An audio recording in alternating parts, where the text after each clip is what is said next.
कहानी की शुरुआत एक गांव के दृश्य से होती है, जहां एक कपल अपनी शादी की खुशी मना रहा होता है, लेकिन उन्हें जरा भी अंदाजा नहीं था कि उनकी ये खुशी कुछ ही देर में दुख में बदलने वाली है। चारों तरफ जश्न का माहौल था और हर कोई काफी खुश नजर आ रहा था। तभी अचानक वहां जर्मन सैनिकों की एंट्री हो जाती है। उन्हें देखते ही सबके चेहरों से मुस्कान तुरंत गायब हो जाती है और डर फैल जाता है। पूरा माहौल एकदम से तनावपूर्ण हो जाता है, जैसे कोई बड़ी अनहोनी होने वाली हो। हालात को संभालने के लिए कपल हिम्मत दिखाते हुए कमांडर को एक ड्रिंक ऑफर करता है, लेकिन जैसे ही वह एक घूंट लेता है उसे जोरदार खांसी शुरू हो जाती है। ये देखकर आसपास के लोग उस पर हंसने लगते हैं, मगर उनकी यह हंसी कमांडर को बिल्कुल भी पसंद नहीं आती। गुस्से में आकर वह अपने ऑफिसर्स को सबको खत्म करने का आदेश दे देता है। इसके बाद वे मशीन गन निकालते हैं और पूरे गांव के लोगों को बेरहमी से मार गिराते हैं। गांव वालों की मौत के बाद वे उनकी लाशों पर एक अजीब सा पाउडर छिड़कते हैं और वहां से निकल जाते हैं। कुछ महीनों बाद हमें जैन लोजेनो नाम का एक रिपब्लिकन सैनिक दिखाया जाता है, जिसे जासूसी के आरोप में पकड़ा गया था और अब उसे मौत की सजा दी जाने वाली थी। जैन कहता है, क्या तुम्हें पता भी है मैं कौन हूँ? मुझे जनरल से मिलना है। सैनिकों को लगता है कि वह अपनी जान बचाने के लिए बेकार की बातें कर रहा है। जैसे ही वे उसे गोली मारने के लिए बंदूक उठाते हैं, तभी वहाँ जनरल केन पहुंच जाते हैं और उसे बचा लेते हैं। बाद में पता चलता है कि केन उसके अंकल हैं और उन्हीं के कहने पर वह दुश्मन देश में जासूसी करने गया था। असल में उन्हें खबर मिली थी कि दुश्मन देश इंसानों पर खतरनाक प्रयोग करके एक खास तरह का ज़ॉम्बी वायरस बना रहा है। ये वायरस मरे हुए लोगों को फिर से जिंदा कर देता है और उन्हें ऐसे खतरनाक मॉन्स्टर में बदल देता है जिन्हें खत्म करना लगभग नामुमकिन है। केन बताता है कि तुम्हें आर्मी से निकाल दिया गया है और मुझे तुम्हें मारने का आदेश मिला है। तुमने नियमों को तोड़कर न सिर्फ लोगों की जान जोखिम में डाली, बल्कि देश के राज्य भी खतरे में डाल दिए हैं। सरकार अब अपना फैसला बदलने को तैयार है और तुम्हें तुम्हारी पोस्ट भी वापस मिल सकती है, लेकिन इसके बदले तुम्हें एक गुप्त संदेश अलार्कोस में तैनात हमारे सैनिकों तक पहुंचाना होगा। जैन के लिए यह मिशन किसी मौत के सफर से कम नहीं था, क्योंकि वह जगह नरक से भी ज्यादा खतरनाक थी, लेकिन उसके पास कोई दूसरा विकल्प भी नहीं बचा था। इसलिए आखिरकार उसे इस मिशन के लिए हाँ कहनी पड़ी। इसके बाद जैन एक मिलिट्री बेस पर पहुंचता है, जहां उसकी मुलाकात जैक नाम के एक और सैनिक से होती है, जिसे कुछ ही दिनों बाद फांसी दी जाने वाली थी। अब वह भी इस मिशन में उसके साथ जाने वाला था। दोनों आपस में बात कर ही रहे थे कि तभी जैन की नजर एक जर्मन कमांडर पर पड़ती है, जो घायल सैनिकों को ट्रेन के जरिए वापस भिजवा रहा था ताकि उन पर डरावने प्रयोग किए जा सकें। जैक उसे बताता है कि अलार्कोस जाना बिल्कुल भी सुरक्षित नहीं है। कुछ महीनों पहले सैकड़ों सैनिकों को दुश्मन पर नजर रखने के लिए भेजा गया था, लेकिन वे सभी अचानक लापता हो गए। ना तो उनमें से कोई कभी वापस आया और ना ही उनकी लाशों का कोई पता चला। जल्द ही वे अलार्कोस पहुंच जाते हैं, जहां कुछ रूसी सैनिक बॉर्डर की निगरानी कर रहे थे। जैन कहता है, बिल्कुल भी घबराना मत। अगर उन्हें जरा सा भी शक हुआ कि तुम रशियन नहीं हो तो वे तुरंत गोली मार देंगे। तभी एक कैप्टन उनके पास आता है और सख्त आवाज में पूछता है, तुम लोग यहाँ क्या कर रहे हो? यहाँ आना मना है। जैन तुरंत जवाब देता है कि उसे जल्दी से बेस पर रिपोर्ट करना है, लेकिन कैप्टन उसके वहाँ आने की वजह जानना चाहता था। जैन बात को घुमाते हुए कहता है, यह एक गोपनीय मामला है। अगर हम समय पर वहाँ नहीं पहुँचे तो तुम सबकी जान खतरे में पड़ जाएगी। यह सुनते ही कैप्टन के चेहरे के भाव अचानक बदल जाते हैं। इसके बाद वह बिना कोई सवाल किए उन्हें वहाँ से आगे बढ़ने देता है। अलार्कोस में दाखिल होते ही वे दो फाइटर प्लेनों को आपस में भिड़ते हुए देखते हैं। कुछ ही पलों में उनमें से एक प्लेन क्रैश हो जाता है और उसका पायलट दूर जंगल में जा गिरता है। अगर वह रिपब्लिकन निकला तो उसे बचाना उनके लिए फायदेमंद हो सकता था, इसलिए जैन बिना देर किए जैक को साथ लेकर उसे ढूंढने निकल पड़ता है। जल्द ही वे क्रैश साइट तक पहुंच जाते हैं, लेकिन तब तक बहुत देर हो चुकी थी। पायलट मर चुका था और उसके शरीर का निचला हिस्सा भी गायब था। जैन को वहाँ एक अजीब रंग का पाउडर भी मिलता है, जो शायद उसी फाइटर प्लेन से गिराया गया था। लेकिन इससे पहले कि वे कुछ समझ पाते, सैनिकों के एक दल ने उन्हें चारों ओर से घेर लिया। कैप्टन को शक हो गया कि ये लोग रिपब्लिकन नहीं हैं, बल्कि आर्मी ने इन्हें यहाँ बचे हुए सैनिकों को खत्म करने के लिए भेजा है। इसलिए उन्होंने तुरंत उनके सारे हथियार छीन लिए। तभी उनमें से एक लड़की रेवा, जिसे लोग प्रीस्ट किलर के नाम से जानते थे, आगे बढ़ी। उसने जैन की गर्दन पर चाकू रख दिया और उससे पूछा कि यहाँ आने की असली वजह क्या है। जैन ने जवाब दिया कि मुझे जनरल ने यहाँ भेजा है तुम्हें एक गुप्त संदेश देने के लिए। इसके बाद उसने कैप्टन को एक लिफाफा थमा दिया, लेकिन जब उसे खोला गया तो उसमें खाली कागज के अलावा कुछ भी नहीं था। यह देखकर कैप्टन गुस्से से भड़क उठा और बोला, इस खाली कागज से तुम हमारी कैसे मदद करोगे? गुस्से में उसने जैक के माथे पर बंदूक तान दी, जिसे देखकर डर के मारे उसका पेशाब निकल गया। जैन बोला, उसे मारकर तुम्हें कुछ भी हासिल नहीं होगा, हम यहाँ तुम्हारी मदद करने आए हैं। जैन की बात सुनकर कैप्टन थोड़ा शांत हो गया और उसने अपना फैसला बदल लिया। उन्होंने जैन को कैदी बना लिया और उसे अपने बेस की ओर ले जाने लगे। मिच उस मरे हुए सैनिक की तस्वीर ले रहा था। वह जैसे ही उसके करीब पहुंचा, अचानक वह मरा हुआ सैनिक फिर से जिंदा हो उठा और उसने मिच पर हमला कर उसे मार डाला। ग्लैन ने तुरंत उस पायलट पर गोलियों की बरसात कर दी, लेकिन वह मरने का नाम ही नहीं ले रहा था। वह ग्लैन को खत्म करने के लिए उसकी तरफ बढ़ा, लेकिन तभी कैप्टन ने उसके सिर में गोली मार दी। इसी बीच मिच, जो एक खतरनाक ज़ॉम्बी वायरस से संक्रमित हो चुका था, अचानक दोबारा जिंदा हो गया। ग्लैन ने उसकी गर्दन पकड़कर तोड़ दी, लेकिन वह फिर भी नहीं मरा, जिसके बाद उन्होंने उसे गोली मार दी। इसी दौरान कैप्टन ने कुछ प्लेनों को देखा जो बेस की तरफ बढ़ रहे थे। जब तक वे बेस तक पहुंचे तब तक काफी देर हो चुकी थी, क्योंकि वे प्लेन वहां बम गिराकर निकल चुके थे। ग्लैन को वहां नीले रंग का एक पाउडर मिला जो उसी मरे हुए सैनिक के कपड़ों पर भी लगा हुआ था। कैप्टन ने जैन के सिर पर बंदूक तानते हुए पूछा कि आखिर तुम लोग करना क्या चाहते हो, लेकिन जैन के पास उसके सवाल का कोई जवाब नहीं था। वे लोग बात कर ही रहे थे कि तभी वे मरे हुए सैनिक, जो अब ज़ॉम्बी वायरस से संक्रमित हो चुके थे, एक एक करके फिर से जिंदा होने लगे। उन्होंने अचानक एक सैनिक पर हमला किया और उसे मार डाला। इसके बाद कैप्टन और बाकी सैनिकों ने तुरंत उन पर गोलियां चलाना शुरू कर दिया, लेकिन ज़ॉम्बीज की तादाद बहुत ज्यादा थी और उनके हथियार भी धीरे धीरे खत्म होते जा रहे थे, इसलिए मजबूर होकर उन्हें पीछे हटना पड़ा। वे जल्दी जल्दी नदी के किनारे पहुंचे और एक नाव लेकर वहां से निकलने लगे, मगर ज़ॉम्बीज ने उनका पीछा तब तक नहीं छोड़ा जब तक वे पानी में डूबकर खत्म नहीं हो गए। कैप्टन को लगता था कि इसके पीछे रूसियों का हाथ है। उनके पास अब ऐसा खतरनाक हथियार आ चुका है जिससे वे मरे हुए लोगों को भी जिंदा कर सकते हैं, और अब वे इसका इस्तेमाल रिपब्लिकन सैनिकों को खत्म करने के लिए करने वाले हैं, ताकि युद्ध में जीत हासिल कर सकें। अगर हमने कुछ नहीं किया तो यहाँ कोई भी जिंदा नहीं बचेगा। जैन ने उसकी बात बीच में रोकते हुए कहा, भला रशियन अपने ही लोगों को क्यों मारेंगे? सबसे पहले हमें बेस तक पहुंचना चाहिए। वहां हम मिलिट्री से संपर्क करेंगे और जानेंगे कि आखिर यहाँ क्या चल रहा है। सभी लोग उसकी बात से सहमत हो गए, जिसके बाद रेवा ने उसके हाथों की रस्सी खोल दी। किनारे पर पहुंचकर उन्होंने देखा कि पूरा जंगल एकदम सुनसान पड़ा था। बॉब ने जैसे ही रास्ता देखने के लिए कंपास निकाला, तभी एक ज़ॉम्बी उसके सामने आकर खड़ा हो गया। बॉब ने बिना वक्त गंवाए उसे गोली मार दी, लेकिन उन्हें अंदाजा नहीं था कि उन्होंने कितनी बड़ी गलती कर दी है।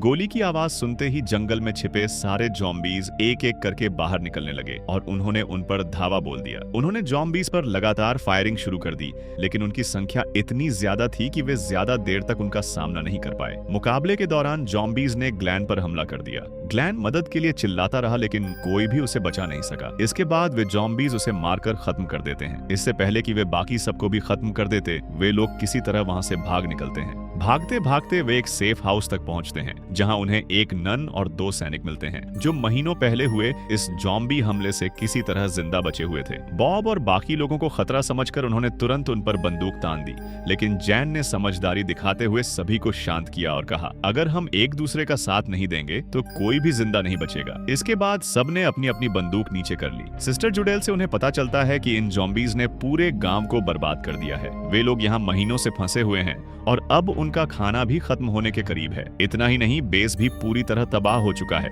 और अब वे किसी से संपर्क नहीं कर सकते। इसके बाद वे सभी पहाड़ों के रास्ते यहाँ से निकलने का प्लान बनाते हैं, लेकिन यह रास्ता बिल्कुल भी आसान नहीं होने वाला था, क्योंकि चारों तरफ ज़ॉम्बीज का खतरा मंडरा रहा था। इसी दौरान एक रूसी जासूस, जिसे पहले से सब कुछ मालूम था, चुपके से उनकी हर जानकारी रूसियों तक पहुंचा देता है। सिगरेट पीते हुए जैन सोच में पड़ गया कि आखिर उस लेटर का राज क्या है। उसने लेटर को आग लगा दी, लेकिन तभी उसमें एक नक्शा उभरकर सामने आने लगा। हालांकि उसने इस बारे में किसी को कुछ नहीं बताया। उधर रफिर, जैक और सैम वॉच टावर से ज़ॉम्बीज पर नजर बनाए हुए थे। तभी उन्होंने देखा कि बड़ी तादाद में ज़ॉम्बीज टावर की तरफ बढ़ रहे हैं। वे तुरंत दौड़कर नीचे आए और सबको वहां से निकलने के लिए कहा, लेकिन तब तक काफी देर हो चुकी थी। ज़ॉम्बीज खिड़कियां और दरवाजे तोड़कर अंदर घुस आए और हमला शुरू कर दिया। इससे पहले कि वे सबको खत्म कर देते, जुडेल एक गुप्त रास्ते से सबको बाहर निकाल लाई। बाहर आते ही सैम ने एक डायनामाइट सुलगा दिया, जिससे जोरदार धमाका हुआ और अंदर मौजूद सभी ज़ॉम्बीज खत्म हो गए। इसके बाद वे सभी घाटी की ओर बढ़ने लगे। कुछ दूर पहुंचते ही जैन को एक अजीब सी आवाज सुनाई दी, जिससे सब सतर्क हो गए। उन्होंने देखा कि रूसियों ने पूरी घाटी को हाई वोल्टेज तारों से घेर रखा है, ताकि ज़ॉम्बीज उस सीमा को पार न कर सकें। उन्हें वहां ग्लैन भी दिखाई दिया, जो हाई वोल्टेज तारों से चिपका हुआ था। उसे इस तरह दर्द में तड़पता देख सब लोग भावुक हो गए, जिसके बाद बॉब ने उसे गोली मार दी। जैन ने सबको बताया कि मेरे अंकल ने जो कागज दिया था वह असल में एक नक्शा है, जिसे अदृश्य स्याही से लिखा गया था। इस समय हम उस नक्शे में बताई गई जगह से काफी दूर हैं। अगर हमें समझना है कि यहाँ क्या चल रहा है तो हमें वहां तक पहुंचना ही होगा। अपनी टीम की जान खतरे में डालना बॉब को ठीक नहीं लगा, इसलिए वह कुछ पल के लिए सोच में पड़ गया। उसके सामने अब केवल 2 ही रास्ते बचे थे, या तो वे ज़ॉम्बीज से लड़ते हुए यहीं घाटी में मारे जाएं, या फिर इस सब को खत्म करने के लिए जैन का साथ दें। आखिरकार सभी ने मिलकर जैन का साथ देने का फैसला कर लिया। इसके बाद वे सब उसी गांव में पहुंचते हैं जहां से यह सब शुरू हुआ था। चारों तरफ वही ही नीला पाउडर फैला हुआ था, जिसकी वजह से लोग ज़ॉम्बी बन रहे थे। आगे बढ़ते हुए वे एक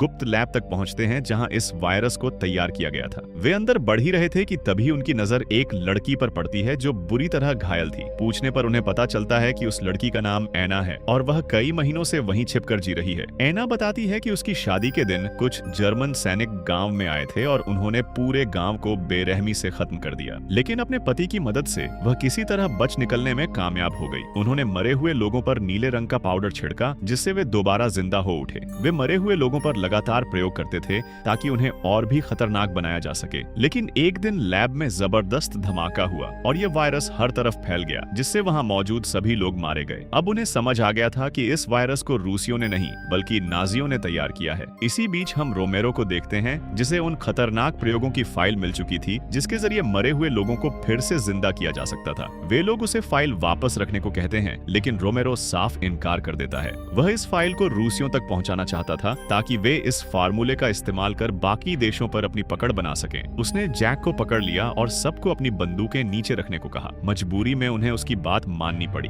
लेकिन जैसे ही वह फाइल लेकर बाहर निकला, ज़ॉम्बीज़ के एक झुंड ने उस पर हमला कर दिया और उसे खत्म कर दिया। इससे पहले कि ज़ॉम्बीज़ उन्हें भी मार डालते, वे लोग एक गुप्त सुरंग के रास्ते वहां से भागने लगते हैं। इसी दौरान एना, जो अब वायरस से संक्रमित हो चुकी थी, धीरे धीरे ज़ॉम्बी में बदल गई और कार्लोस पर हमला कर बैठी। रफिर और जुडेल ने उसे बचाने की कोशिश की, लेकिन एना रफिर पर टूट पड़ी और उसके पैर में काट लिया। इससे पहले कि एना किसी और को नुकसान पहुंचाती, रेवा ने उसे गोली मार दी। सभी को लगा कि रफिर भी अब संक्रमित हो गया है, इसलिए उन्होंने उस पर बंदूक तान दी। लेकिन किस्मत अच्छी थी कि उसने मोटे जूते पहन रखे थे, जिसकी वजह से दांत उसकी त्वचा तक नहीं पहुंच पाए और वह बच गया। इसके बाद सभी लोग सुरंग के रास्ते बाहर निकल आए, लेकिन जुडेल वहीं रुक गई और उसने अंदर से सुरंग का रास्ता बंद कर दिया। बॉब ने उसे अपने साथ चलने के लिए कहा, लेकिन जुडेल, जो एना के काटने से संक्रमित हो चुकी थी, उसने खुद को वहीं रोकने का फैसला किया ताकि बाकी लोग सुरक्षित निकल सकें। कुछ ही देर में ज़ॉम्बीज़ ने जुडेल पर हमला कर दिया और उसे बेरहमी से मार डाला। जैन कहता है कि इस वायरस का जरूर कोई न कोई इलाज होगा,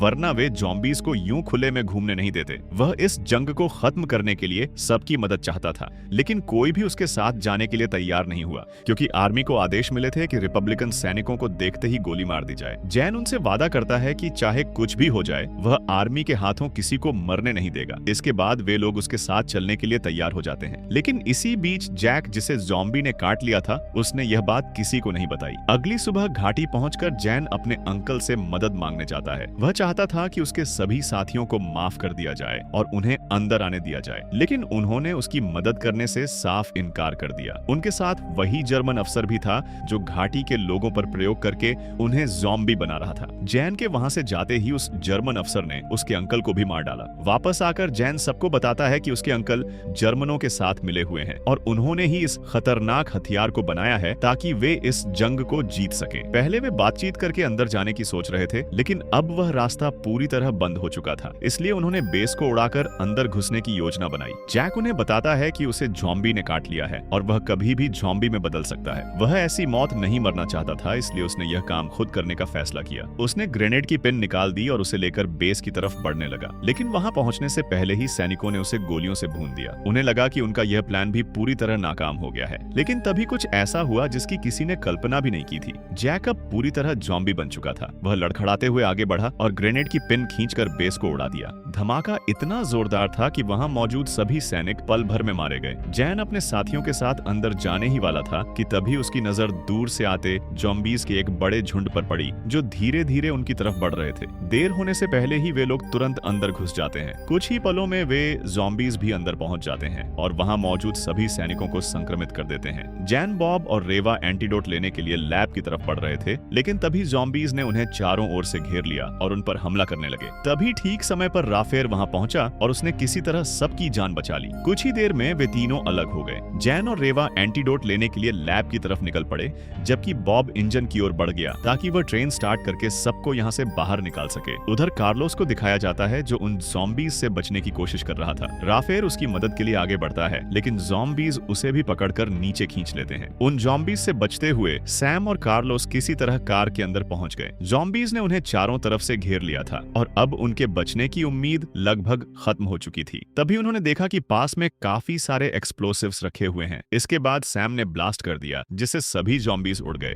जैन और रेवा भी लैब तक पहुंच चुके थे। वहां उन्होंने देखा कि उस जर्मन सैनिक ने उस वायरस को अपनी ही बॉडी में इंजेक्ट कर लिया था। जैन उससे पूछता है कि एंटीडोट कहां है, जिस पर वह जर्मन सैनिक कहता है कि यह एंटीडोट सिर्फ इन्फेक्शन के फैलने की रफ्तार को कम करता है, ना कि उसे पूरी तरह खत्म करता है। अभी तक ऐसा कोई एंटीडोट नहीं बना जो इस बीमारी को पूरी तरह खत्म कर सके। इससे पहले कि वह पूरी तरह ज़ॉम्बी में बदल जाता, रेवा ने उसे गोली मारकर खत्म कर दिया। वे दोनों एंटीडोट ढूंढ ही रहे थे कि तभी एक ज़ॉम्बी ने जैन को काट लिया। इससे पहले कि संक्रमण उसके पूरे शरीर में फैलता और वह ज़ॉम्बी बन जाता, रेवा ने उसका हाथ काटकर उसे बचा लिया। कुछ ही देर में ज़ॉम्बीज गेट तोड़कर अंदर घुस आए, लेकिन उनके पास पहुंचने से पहले ही दोनों ने खुद को एक चैम्बर में बंद कर लिया। वहीं दूसरी तरफ बॉब को दिखाया जाता है, जिसने इंजन चालू कर लिया था और वह ज़ॉम्बीज के हाथों मरना नहीं चाहता था, इसलिए उसने खुद को गोली मार दी। जैसे ही ट्रेन टनल से बाहर निकली, फाइटर प्लेनों ने वहां बम गिरा दिए और पूरी जगह को उड़ा दिया। धमाका इतना भयानक था कि वहां मौजूद सभी ज़ॉम्बीज पल भर में जलकर राख हो गए। जैन और रेवा, जिन्होंने खुद को एक पॉड में बंद कर लिया था, इस धमाके से बच जाते हैं। इसके बाद रेवा जैन को उसके घर छोड़ने जाती है। जैन कहता है, अगर तुम मेरे साथ रुको तो मुझे अच्छा लगेगा, कौन जाने ये लड़ाई कब खत्म होगी। लेकिन रेवा उसके साथ रुकने से इनकार कर देती है और वहां से चली जाती है। आखिर में हमें दिखाया जाता है कि एक ज़ॉम्बी अब भी जिंदा था और इसी के साथ यह कहानी यहीं खत्म हो जाती है। उम्मीद है आपको इस मूवी की एक्सप्लेनेशन पसंद आई होगी। अगर वीडियो अच्छा लगा हो तो लाइक जरूर करें और चैनल को सब्सक्राइब करना ना भूलें। मिलते हैं अगली वीडियो में एक और जबरदस्त कहानी के साथ।